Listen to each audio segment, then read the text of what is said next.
Dear students, आपके अपने YouTube channel मनोहारी maths में आपका हार्दिक स्वागत है। मैं आशा करता हूं कि आप पूर्णतः स्वस्थ होंगे। आज हम लोग दो समुच्चयों के सम्मिलन और सर्वनिष्ठ पर आधारित इबारती प्रश्न देखेंगे। तो सबसे पहले यहाँ सम्मिलन क्या होता है, सर्वनिष्ठ क्या होता है।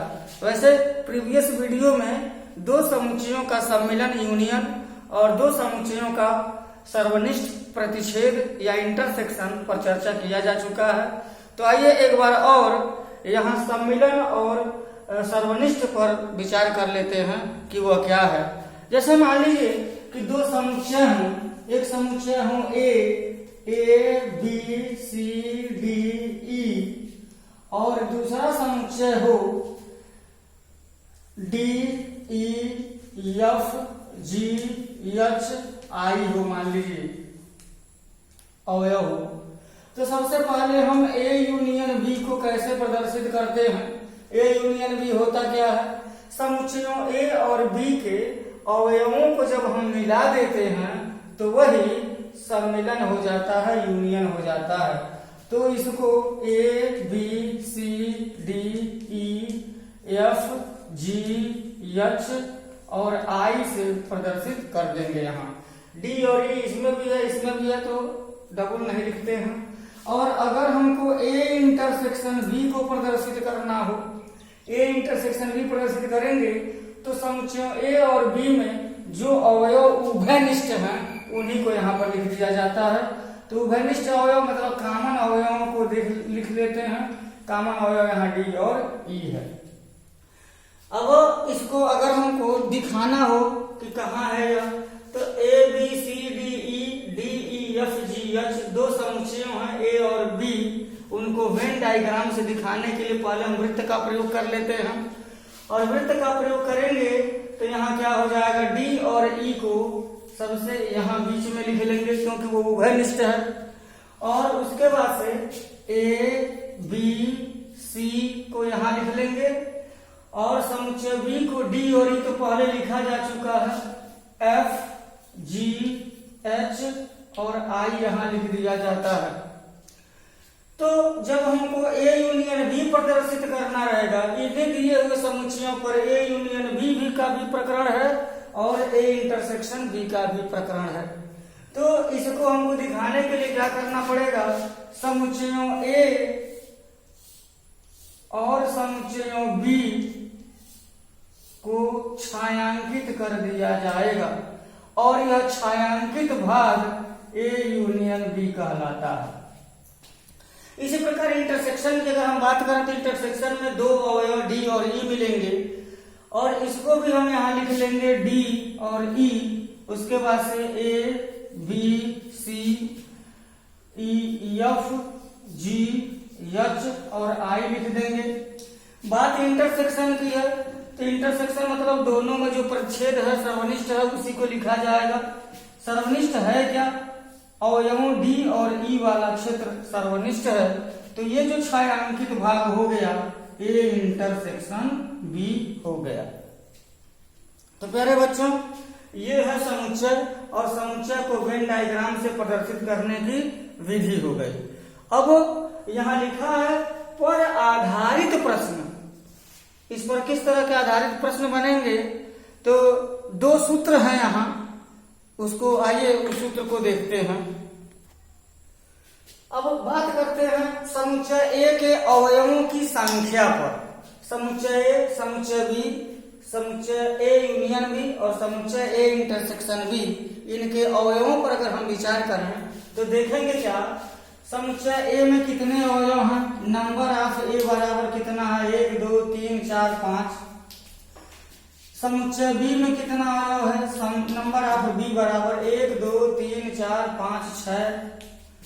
और number of A union B में कितने अवयव हैं, 1 2 3 4 5 6 7 8 9 हैं।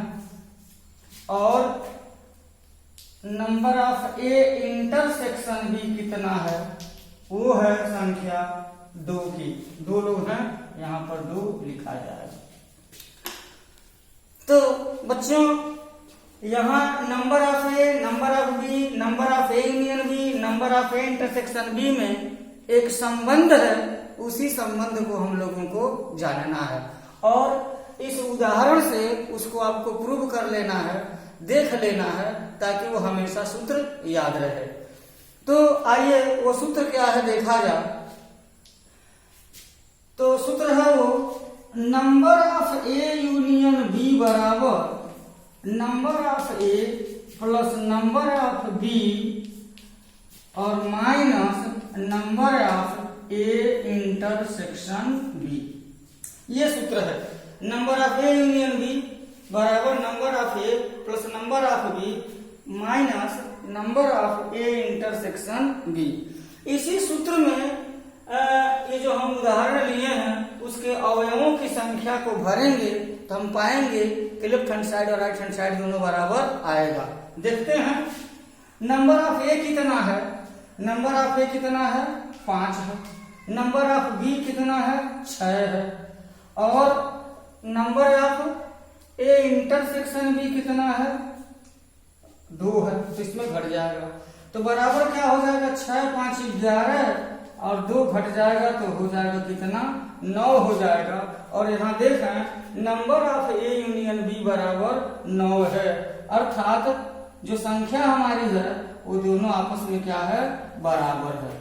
तो यह देखिए 1 2 3 4 राशियां हैं, इसमें कोई 3 राशियां मालूम रहने पर चौथी राशि को ज्ञात किया जा सकता है।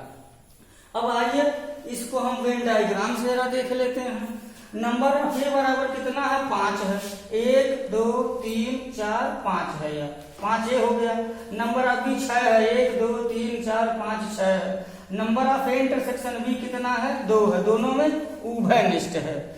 तो इस तरीके से ये नंबर ऑफ ए की संख्या 5, नंबर ऑफ बी की संख्या 6 और इंटरसेक्शन की संख्या 2 होने पर तो ए यूनियन बी की संख्या क्या हो जाएगी, नंबर ऑफ ए और नंबर ऑफ बी की संख्या को जोड़ दिया जाएगा लेकिन इंटरसेक्शन की संख्या को घटा दिया जाएगा, क्योंकि जब ए लिख रहे थे तब भी डी और ई आ रहा था और बी को जब लिखे थे तब भी डी और ई आया था, तो दोबारा हो गया था, रिपीट हो गया था, इसलिए उसको क्या करेंगे 2 को घटा देंगे। तो इस तरह से इस सूत्र को याद करिए और इस सूत्र पर आधारित प्रश्न आएंगे उनको हल किया जाएगा। एक एग्जांपल देखते हैं। यदि ए बराबर ए बी सी, बी बराबर डी ई एफ जी हो तो ए यूनियन बी बराबर A B C D E F G हो जाएगा और ए इंटरसेक्शन बी बराबर 5 हो जाएगा, क्योंकि एक भी अवयव उभयनिष्ठ नहीं है। तो इसका फिगर कैसे बन जाएगा? फिगर हम ऐसे भी बना सकते हैं, फिगर ऐसे भी बना सकते हैं।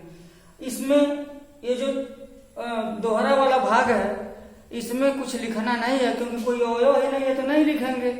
ऐसा भी बना सकते हैं, ऐसे भी बना सकते हैं। अर्थात ए इंटरसेक्शन बी का मान क्या हो जाएगा यहाँ पर 5 हो जाएगा, मतलब number of A intersection B बराबर हो जाएगा 0 के।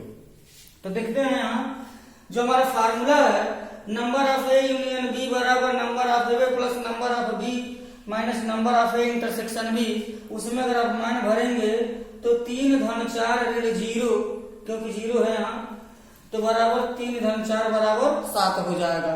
तो यहाँ से एक निष्कर्ष निकल जाता है कि जब ए इंटरसेक्शन बी जब 5 हो, 5 का केस हो, यानी कि number of A intersection B बराबर जब 0 मिलेगा, उस समय यही सूत्र ये रूप धारण कर लेगा।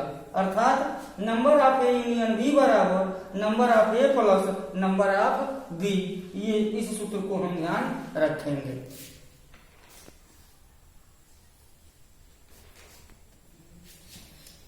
एक और सूत्र देखते हैं। मान लीजिए कि समुच्चय ए बी सी डी ई हो और बी बराबर डी ई एफ जी हो, तो ए यूनियन बी बराबर हो जाएगा A B C D E F G और ए माइनस बी अंतर समुच्चय पढ़ा गया है। ए माइनस बी का मतलब क्या होता है, ए के उन अवयवों को लिख दिया जाता है जो बी में नहीं है। तो ए के कौन से अवयव बी में नहीं है, ए बी और सी ही नहीं है, तो ए बी सी लिखा जाएगा। बी माइनस ए क्या होगा, तो बी के उन अवयवों को लिखा जाएगा जो ए में नहीं है। तो बी माइनस ए में कौन से अवयव नहीं है? एफ और जी नहीं है। ए इंटरसेक्शन बी अगर देखा जाए तो डी और ई हो जाएगा, डी और ई। तो यहाँ पर देखा जाएगा नंबर ऑफ ए बराबर 5 हो जाएगा, नंबर ऑफ बी बराबर 4 हो जाएगा, number of A union B बराबर 7, number of A minus B बराबर 3 होगा और number of B minus A बराबर 2 हो जाएगा, number of A intersection B बराबर 2 हो जाएगा। तो इनका जो कॉम्बिनेशन है एक सूत्र में बदल जाता है। कैसे बदल जाता है? तो यहाँ पर देखा जाए सबसे पहले ये क्या है? ये नंबर ऑफ ए है, ये क्या है? नंबर ऑफ बी है, यह क्या है? बी माइनस ए है, ये क्या है? ये ए माइनस बी है और ये क्या है? ये बी माइनस ए है। और यह बीच में जो डी और ई का क्षेत्र वो क्या है? ए इंटरसेक्शन बी है और यह पूरा ए यूनियन बी कहलाता है। तो आइए यहां पर देखते हैं कि number of A union B, A minus B, A intersection B और बी माइनस ए में किस तरह से सम्मिलित है। तो यहां पर देखा जाएगा number of A minus B बराबर क्या हो जाएगा? बराबर 3 हो जाएगा, ये 3 हो गया। धन number of A intersection B क्या हो जाएगा? Number of A intersection B बराबर क्या हो जाएगा? 2 हो गया है। Number of B minus A बराबर क्या होगा? Number of B minus A बराबर 2 हो जाएगा। तो यहाँ पर 3 2 5 और 5 2 क्या हो जाएगा? 7 हो जाएगा, जबकि number of A union B का मान 7 आया है। इसका मतलब यह फिर एक सूत्र बन जाता है। अंतर समुच्चय मालूम होने के बाद, अंतर और इंटरसेक्शन मालूम होने के बाद से यूनियन ज्ञात करने के लिए यह सूत्र जो है कारगर हो जाएगा। क्या होगा? Number of A union B बराबर number of A minus B plus number of A intersection B plus number of B minus A. इस तथ्य को वेन डायग्राम से भी देखा जा सकता है कि अगर ए माइनस बी के अवयवों की संख्या और ए इंटरसेक्शन बी के अवयवों की संख्या और बी माइनस ए के अवयवों की संख्या को अगर हम जोड़ देंगे तो पूरा ए यूनियन बी की संख्या के बराबर हो जाएगी। इस तरीके से इस सूत्र को आप याद रखेंगे। जब प्रश्न में इस बात आएगी तो इनका आप प्रयोग कर सकते हैं। एक दूसरे सूत्र की कल्पना करते हैं। मान लीजिए कि 3 समुच्चय हों, समुच्चय ए, समुच्चय बी और समुच्चय सी दिया हो तो क्या होगा? समुच्चय ए के अवयव क्या हैं? 1 2 3 4 5 और 11। समुच्चय बी के अवयव हैं 4 5 6 7 8 और 13 और समुच्चय सी के अवयव हैं 8 9 10 11 12 13 5 हैं। तो इस तरीके से यहाँ 3 समुच्चयों का यहाँ पर क्षेत्र दिखाया गया है। इसमें बहुत कुछ है, ध्यान से समझना पड़ेगा इसको। तो प्यारे बच्चों, ये क्या है? समुच्चय ए है, ये क्या है? समुच्चय बी है, ये क्या है? समुच्चय सी है, ये क्या है? ये क्या है? ये वाला क्षेत्र समुच्चय ए इंटरसेक्शन बी है और यह क्या है?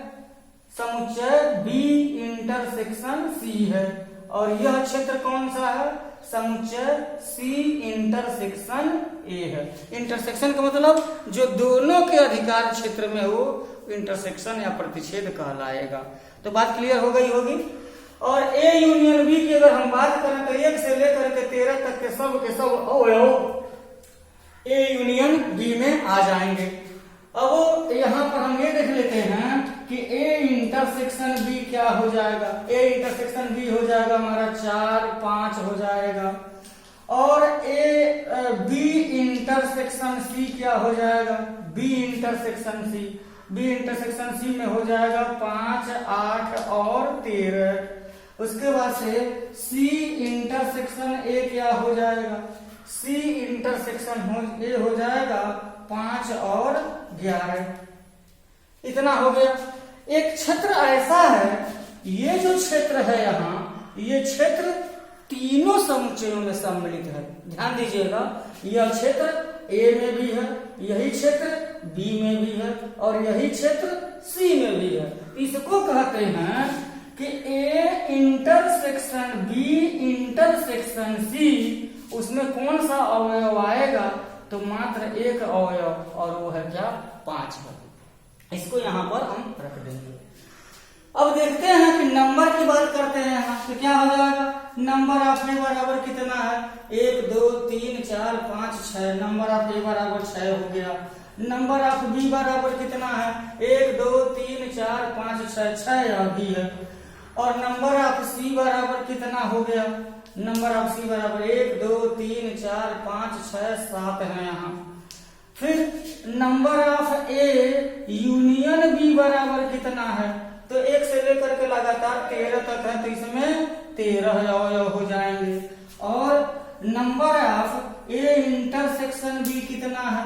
Number of A intersection B 2 हो गया। Number of B intersection C कितना है? Number of B intersection C 3 है। फिर क्या है?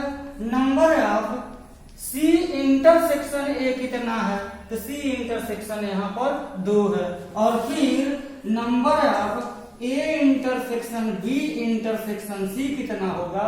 तो मात्र एक अवयव हो गया। यहाँ अवयव लिख दिया गया, उनको वेन डायग्राम से दिखा दिया गया, और साथ ही यहाँ उनका यूनियन और उनका इंटरसेक्शंस और तीनों का इंटरसेक्शन यहाँ पर दिखा दिया गया है। अब इनमें संबंध क्या है? उनकी संख्याओं के आधार पर तो एक सूत्र यहाँ पर निकलता है। आइए सूत्र को लिख देते हैं। Number of A union B union C, मतलब तीनों plus number of A intersection B intersection C होता है। तो प्यारे बच्चों, ये जो हमारी संख्या है समुच्चयों की, इसमें भर करके देख लेंगे सही है कि नहीं है। तो नंबर ऑफ ए कितना है? नंबर ऑफ ए 6 है। नंबर ऑफ बी कितना है? वो भी 6 है। नंबर ऑफ सी कितना है? नंबर ऑफ सी 7 है। फिर minus number of A intersection B, A intersection B 2 है। Minus number of B intersection C, B intersection C 3 है। और minus number of C intersection A, C intersection A भी यहाँ 2 है। अब प्लस में लिखा है, यहाँ प्लस है तो प्लस कर देंगे। प्लस में क्या है?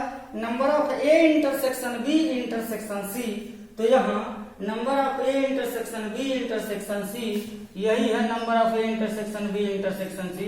तो कितने अवयव हो गए इसमें? एक अवयव हो गए। तो यहाँ पर देखते हैं 6 6 12, 12 7 19, 19 में से 2 घटेगा तो 17, 17 में से 3 घटेगा तो 14, 14 में से 2 घटेगा तो 12, और 12 में से 1 घटेगा तो क्या हो जाएगा? 11 हो जाएगा। अर्थात number of A union B union C मिलकर के कितना हो जाएगा? इसमें 11 अवयव हो जाएंगे। अब देखते हैं कि इसमें 11 अवयव हैं कि नहीं है। 6 6 12, 12 7 19, 3 2 5, 5 2 7 हो जाएगा 12। और उसके बाद से 12 और 12 में से जो है 6 6 12, 12 7 19, 19 में से 3 2 5, 5 2 7, 19 में से 7 घटेगा तो क्या हो जाएगा? 12 हो जाएगा। और 12 में 1 जोड़ देंगे तो हो जाएगा क्या? 13 हो जाएगा। 13 अवयव इसमें हो जाएंगे। देखते हैं 13 अवयव इसमें है कि नहीं है। 13 अवयव है इधर। 1 2 3 4 5 6 7 8 9 10 11 12 और 13। अर्थात हम क्या देखें कि 3 समुच्चयों का जो सम्मिलन है वो क्या है कि number of A plus number of B plus number of C minus number of A intersection B minus number of B intersection C minus number of C intersection A और plus number of A intersection B intersection C. अब ये जो सूत्र है, इस सूत्र के 1 2 3 4 5 6 7 8 term है।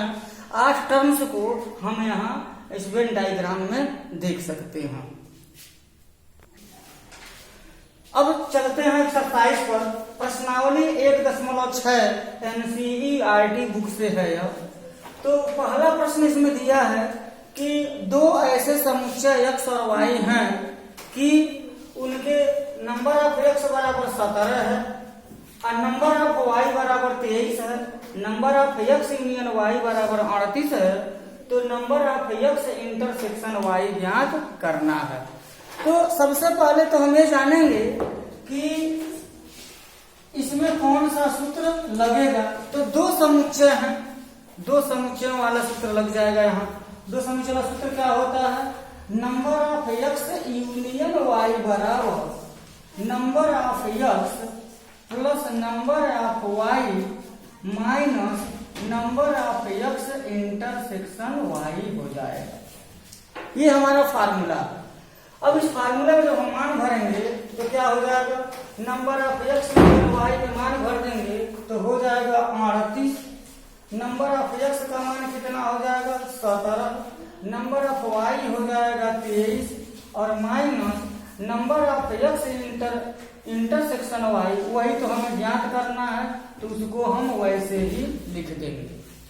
फिर अब यहाँ पर हम क्या करेंगे, इसको ये मान ज्ञात करना, पक्षांतर करके लेफ्ट हैंड साइड में लाएंगे तो हो जाएगा number of x intersection y बराबर 17 धन 23 और इधर पक्षांतर करेंगे तो हो जाएगा ऋण 38। तो 7 3 10 के 0, 2 1 3 1 4 हो जाएगा और यहाँ ऋण 38 हो गया। फिर कितना हो जाएगा, 10 में से 8 घट जाएगा तो 2 हो जाएगा, 3 में से 3 घटेगा तो 0 हो जाएगा। Number of x intersection y बराबर 2 हो जाएगा। यही हमारा आंसर है। एक बार और देखा यहाँ कि दो समुच्चय दिए गए हैं। तो नंबर ऑफ x बराबर 17 है, नंबर ऑफ y बराबर 23 है, number of x union y बराबर 38 है, number of x intersection y ज्ञात करना है हमको। तो हमको क्या करना पड़ेगा, एक सूत्र है जो सूत्र को लिख कर देंगे, number of x union y बराबर number of x plus number of y minus number of x intersection y है। तो इसमें मान भर देंगे, एक समीकरण बन जाएगा और इसी समीकरण को हल कर देंगे तो उत्तर आ जाएगा। अब प्रश्नावली का दूसरा प्रश्न बिल्कुल सेम पहले के जैसे है, उसको छोड़ देता हूं। आइए तीसरे प्रश्न पर आते हैं। तो सबसे पहले हमको ये ध्यान रखना पड़ेगा कि इबारती पढ़ने के बाद से समुच्चय का निर्धारण करना और समुच्चय के अवयवों की संख्या का निर्धारण करना, ये हमारे लिए बहुत इंपॉर्टेंट है। तो आइए इबारती पढ़ते हैं और इबारती पढ़ करके इसको देखते हैं। तो लिखा है कि 400 व्यक्तियों के समूह में 250 हिंदी तथा 200 अंग्रेजी बोल सकते हैं। 200 लोग ऐसे हैं जो हिंदी बोल रहे हैं, तो हम एक सिंबल बना लेते हैं। ये तीसरा प्रश्न है। जैसे हिंदी बोलने वालों की संख्या अगर निकालनी है तो नंबर ऑफ h कर लेते हैं, एक सिंबल बना लेते हैं यहाँ। तो नंबर ऑफ h बराबर कितना दे दिया है 250। और इंग्लिश बोलने वाले, अंग्रेजी बोलने वाले तो नंबर ऑफ ई हो गया। नंबर ऑफ ई क्या है, 200 लोग हैं, 200 लोग हैं।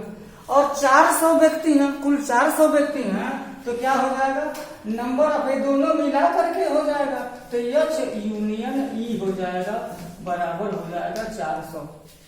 ये इंपॉर्टेंट है क्योंकि इबारती प्रश्न दिया है। इससे पहले वाले प्रश्न में number of x, number of y, number of x union y ये सब दिया गया था, लेकिन इस प्रश्न में इबारती दिया है।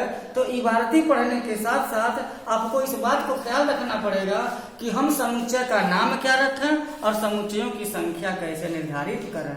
तो 400 व्यक्ति हैं और प्रकरण क्या है, अंग्रेजी बोलने वालों की संख्या है, हिंदी बोलने वालों की संख्या है। तो अंग्रेजी बोलने वालों की संख्या को नंबर ऑफ ई कह देंगे और हिंदी बोलने वालों की संख्या के लिए नंबर ऑफ एच कह देंगे। तो यहाँ पर यह हो गया। यहाँ अब देखते हैं कि प्रश्न क्या पूछा जा रहा है। कितने व्यक्ति हिंदी तथा अंग्रेजी दोनों बोल सकते हैं?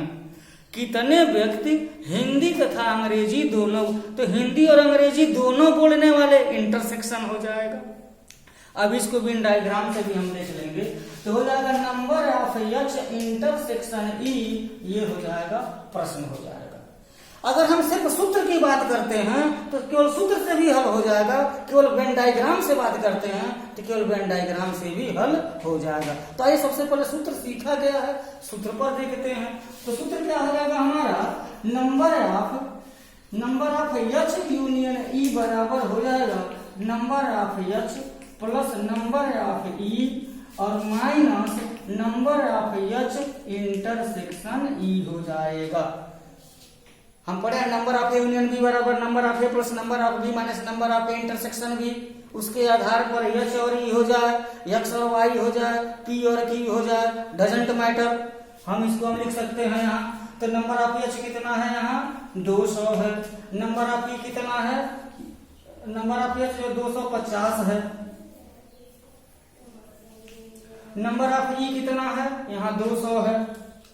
नंबर ऑफ एच इंटरसेक्शन ई क्या है, वही तो हमको ज्ञात करना है, वही हमको ज्ञात करना है। यहाँ साइन ऑफ इंट्रोगेशन लगा के इसको हम ऐसे ही रहने देंगे, कोई एक्स वाई लिखने की जरूरत नहीं है।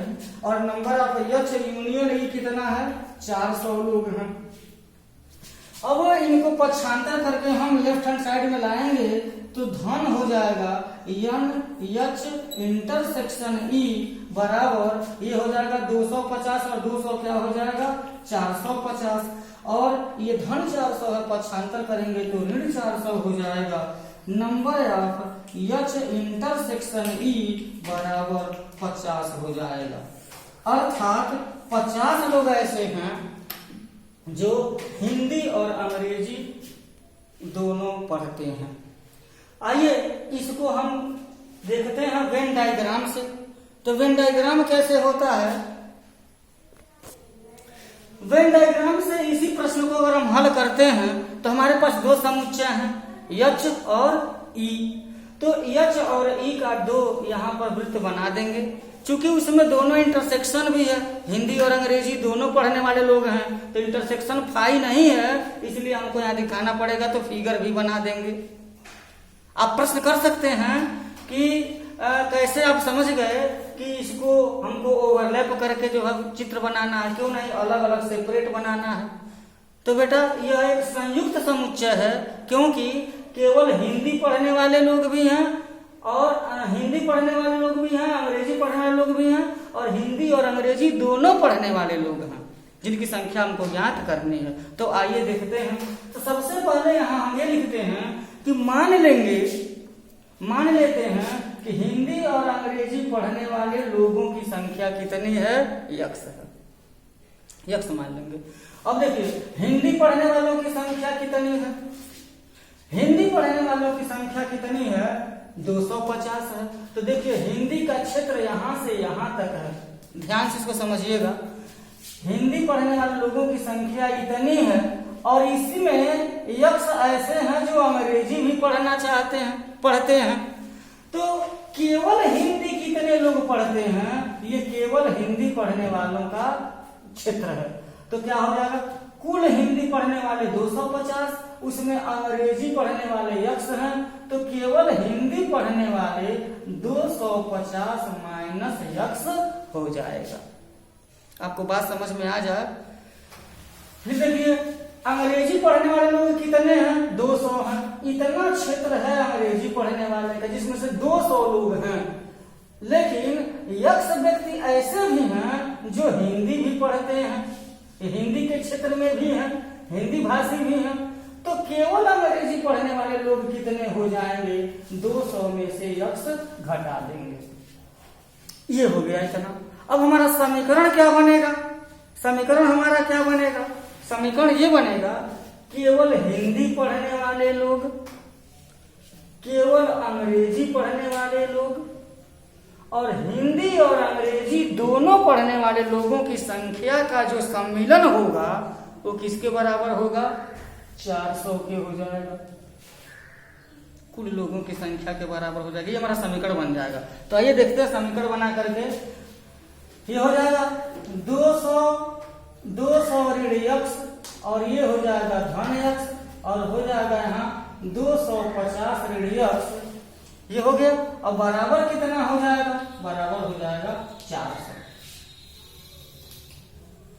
अब इसको हल करेंगे तो 250 और 200 हो जाएगा 450 और x से x कैंसिल हो जाएगा, ऋण x बराबर हो गया 400, इसको पक्षांतर कर देंगे, उसको इधर कर देंगे तो क्या हो जाएगा, x बराबर 450 ऋण 400 अर्थात x बराबर 50 हो जाएगा।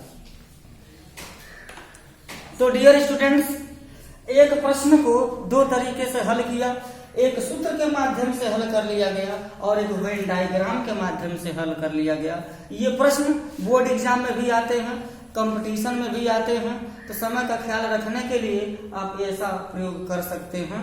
चलते हैं नेक्स्ट प्रश्न पर। आइए देखते हैं, 5वां प्रश्न बिल्कुल सेम है, 6वां प्रश्न भी बिल्कुल सेम है। 7वां प्रश्न पर विचार करते हैं। 65 व्यक्तियों के समूह में 40 व्यक्ति क्रिकेट, 40 व्यक्ति क्रिकेट हो जाएगा यहाँ पर। ये 7वां क्वेश्चन है। नंबर ऑफ क्रिकेट का मतलब हो जाएगा, नंबर ऑफ क्रिकेट की संख्या हो जाएगी 40, यहाँ पर 40 लिख देंगे। और नंबर ऑफ टेनिस है, नंबर ऑफ टेनिस कितने हैं, 10 व्यक्ति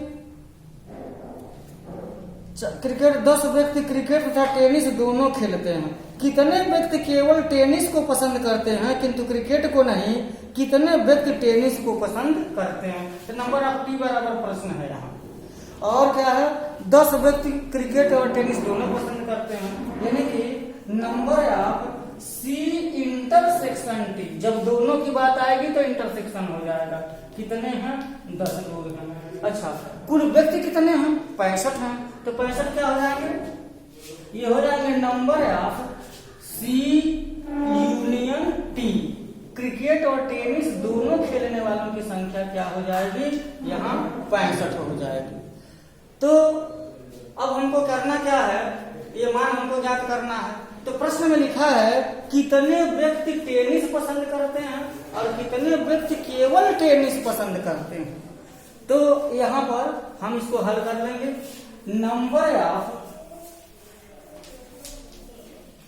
सी यूनियन टी बराबर number of C plus number of T minus number of C intersection T, ये हो जाएगा हमारा। अब यहां नंबर ऑफ सी कितना है, नंबर ऑफ सी यहां है 40, नंबर ऑफ टी कितना है, नंबर ऑफ टी हमको ज्ञात करना तो नंबर ऑफ टी यहीं रहने देंगे, minus number of C intersection T, ये 10 लोग हैं, और सी यूनियन टी कितना है, 65 है, तो यहाँ पर 65 लिख दिया जाएगा। फिर क्या होगा, इसको हम पक्षांतर करके इधर लाएंगे तो नंबर ऑफ टी बराबर हो जाएगा 65, नंबर ऑफ टी यही रहने देंगे तो हो जाएगा 65 ऋण 40 और धन 10 हो जाएगा। नंबर टी को यही रहने दिया, इसको पक्षांतर कर ऋण 40 हो जाएगा, धन 10 हो जाएगा, बराबर कितना आ जाएगा 65, 10 हो गया 75, और 75 में से 40 घटा देंगे तो हो जाएगा 35, नंबर ऑफ टी हो जाएगा 35। तो ये क्या है, ये टेनिस खेलने वालों की संख्या। 2 सवाल पूछा गया, टेनिस खेलने वाले कितने हैं और केवल टेनिस खेलने वाले कितने हैं। तो ध्यान दीजिएगा, यहाँ 2 प्रश्न है, बड़ा बारीकी से समझिए। ये टेनिस खेलने वालों की संख्या हमारी मिल गई है, तो केवल टेनिस खेलने वाले कितने हो जाएंगे, केवल टेनिस खेलने वाले कितने व्यक्ति हो जाएंगे, ध्यान दीजिएगा। टेनिस खेलने वाले कितने हैं, 35 हैं। और टेनिस और क्रिकेट खेलने वाले कितने लोग हैं, 10 लोग हैं। ये 10 लोग ऐसे हैं जिसमें टेनिस भी खेलने वाले हैं और क्रिकेट भी खेलने वाले हैं, और कुल टेनिस खेलने वाले कितने हैं, 35 हैं। इस 35 में वो संख्या शामिल है, यानी कि 35 लोगों में 10 लोग ऐसे हैं जो टेनिस तो खेलते ही खेलते हैं, क्रिकेट भी खेलते हैं, इंटरसेक्शन है ना। अब प्रश्न किया गया कि केवल टेनिस खेलने वाले कितने हैं, तो क्या करेंगे, 35 में से 10 घटा देंगे तो बराबर हो जाएगा 25 व्यक्ति, ये 25 व्यक्ति हो जाएंगे। आइए इसका वेन डायग्राम बना लेते हैं। इसका जब हम वेन डायग्राम बनाएंगे तो क्या हम पाएंगे हम यह कि यहाँ पर यह क्रिकेट का है और यह टेनिस का है। 10 व्यक्ति हैं जो क्रिकेट टेनिस दोनों खेलते हैं। क्रिकेट खेलने वालों की संख्या 40 है। क्रिकेट खेलने वालों की संख्या 40 है, जिसमें से 10 टेनिस भी खेलने वाले हैं। तो 40 में से 10 घटा देंगे तो 30 हो जाएगा केवल क्रिकेट खेलने वाले। और टेनिस खेलने वालों की संख्या आई है कितनी? 35। और इस 35 में से जब हम 10 घटा देंगे तो 25 लोग हो जाएंगे केवल टेनिस खेलने वाले। अब अगर हम चेक करें कि क्या कुल संख्या जो हमारी 65 के बराबर है क्या? 65, तो 30 केवल क्रिकेट खेलने वाले, केवल टेनिस खेलने वाले, और टेनिस और क्रिकेट दोनों खेलने वाले। 3 2 5 6 संख्या 65 की आ गई है। तो प्यारे बच्चों, एक प्रश्न और देखना है। यहाँ प्रश्न है, एक कमेटी में 50 व्यक्ति फ्रेंच बोलते हैं, 20 व्यक्ति स्पेनिश और 10 व्यक्ति स्पेनिश और फ्रेंच दोनों ही भाषाओं की। यहाँ पर भाषा बोलने की बात है, तो क्या है? फ्रेंच बोलने वाले। तो हो जाएगा 8वां क्वेश्चन है यह, नंबर ऑफ फ्रेंच बोलने वालों की संख्या कितनी है? यहाँ 50 व्यक्ति हैं, 50 व्यक्ति फ्रेंच बोलते हैं। और नंबर ऑफ यहाँ स्पेनिश बोलने वालों की बात है तो 20 व्यक्ति स्पेनिश बोलते हैं। नंबर ऑफ यस बराबर हो गया 20। और 10 व्यक्ति स्पेनिश और फ्रेंच दोनों ही भाषाओं को बोलते हैं। जब दोनों की बात आएगी तो इंटरसेक्शन की बात आ जाएगी। तो number of F intersection yes बराबर हो जाएगा 10। और कुल कितने व्यक्ति हैं? तब इसमें बताया गया कि कितने व्यक्ति इन दोनों ही भाषाओं में से कम एक भाषा बोल सकते हैं। कितने व्यक्ति इन दोनों ही भाषाओं में से कम एक भाषा बोल सकते हैं, यानी कि कुल लोगों की संख्या पता करनी है।